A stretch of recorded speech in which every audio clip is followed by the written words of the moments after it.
আর যাই বলুন, মানে নিজের স্থান থেকে একটু ছেড়ে এসে ফাঁকা জায়গাতে যে একটা বসার মজা বা শান্তি প্রিয় একটু, মানে মন খুলে যে একটু হাসাহাসি করা, একটু গল্প গুজব করা, এটা মানে বন্ধু না থাকলে এটা সম্ভব হয়ে ওঠে না। কি বলেন? একদম। এই জন্য বন্ধু খুব গুরুত্বপূর্ণ একটা অংশ। ইসলামে বহু আলোচনা শুনেছেন, ইসলামে খুব গুরুত্বপূর্ণ একটা অংশ হচ্ছে বন্ধু। আল্লাহ রসুল সাল্লাম বলছেন যে তোমরা যখন কারোর সাথে বন্ধুত্ব করবে তখন তাকে দেখো যে সে ভালো না মন্দ।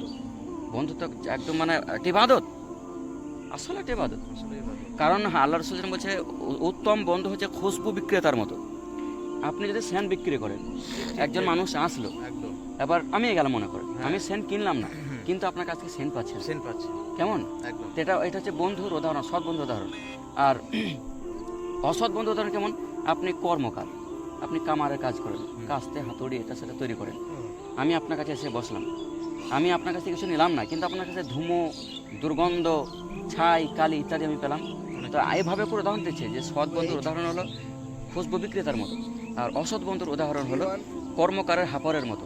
সে হয় কাপড় জ্বালাবে না চামড়া জ্বালাবে। এই জন্যই জীবনে সৎ বন্ধুর খুব একটা অংশ, বড় একটা অংশ রাখে। হাদিস শুনে নেই যে কিয়ামতের দিন 7 শ্রেণীর মানুষ আল্লাহর আরশে ছায়া পাবে।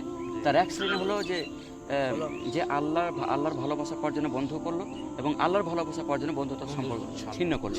ঠিক। তো অনেক হাদিস আছে এরকম, আমি বহু আলোচনা করেছি যে মফুদ ভাই। আলহামদুলিল্লাহ, আজকে ভালো লাগলো। আমি বিশেষ করে আমি আপনাকে এবং মিসবাকে, বিশেষ করে আপনাকে ধন্যবাদ দেবো, কারণ মিসবাকে আমি কখনো পাই না, ওকে খুঁজে সত্যি কথা পাই না। তবে আমি আপনাকে অন্তর স্থল থেকে আপনাকে ধন্যবাদ জানাবো যে আপনার মাধ্যমে আজকের বিকলটা সুন্দর হলো। জাযাকাল্লাহ খায়র। ওয়াহসানুল জাযা। আপনাকেও ওয়ালাইকা, আল্লাহ আপনাকে উত্তম প্রতিদান আপনাকে দেয়। আমরাও পেয়ে খুবই আনন্দিত হলাম। আজকে একটা 1107 আনন্দ মুহূর্ত আমরা পার করলাম বিকেলে। আলহামদুলিল্লাহ। যাক, আলহামদুলিল্লাহ। আপনাদের তবে এই দুই ভাইয়ের মাধ্যমেই আজকে বিকালটা সুন্দর হলো। তাছাড়া বিকালে হয়তো বাড়িতেই থাকা হয় বা মসজিদে থাকা হয় বা এখানে সেখানে একটু গল্প গুজব করা হয়, কিন্তু মানে খোলা পরিবেশে এই খোলা পরিবেশটা, এই আনন্দটা আমরা প্রতিনিয়ত মিস করি। তো আমি আপনাদেরকে উপদেশ দেব, আপনারা কাজ কর্ম, চাকরি বাকরি, ব্যবসা বাণিজ্য যা কিছু করছেন করুন, পরিবারের সময় দিন, কিন্তু বন্ধুদের সঙ্গে একটু খোলা মাঠে, খোলা জায়গায় একটু আসুন, একটু হাঁটাচলা করুন, স্বাস্থ্যের পক্ষে উপকার, এবং মন খুলে যে আপনি কথা বলবেন, হাসাহাসি করবেন, এটা মনেরও একটু মানে আনন্দ ফিল করবেন, মনের একটা মনে একটা শিফা। হ্যাঁ, অবশ্যই। আমি বিকেলে তো এমনি বেরোচ্ছিলাম একটু ঘোরাঘুরি করার জন্য, মামার সাথে জিএস এর দেখা হলো বলে আজকে আমারও বিকেলটা অনেক ভালো গেল। জিএস সাথে এমনি সময় অল্প সময় কাটানো হয়, কিন্তু আজকে আলহামদুলিল্লাহ অনেকক্ষণ জিএস সময় কাটলাম, অনেকটাই ভালো এনজয় হলো।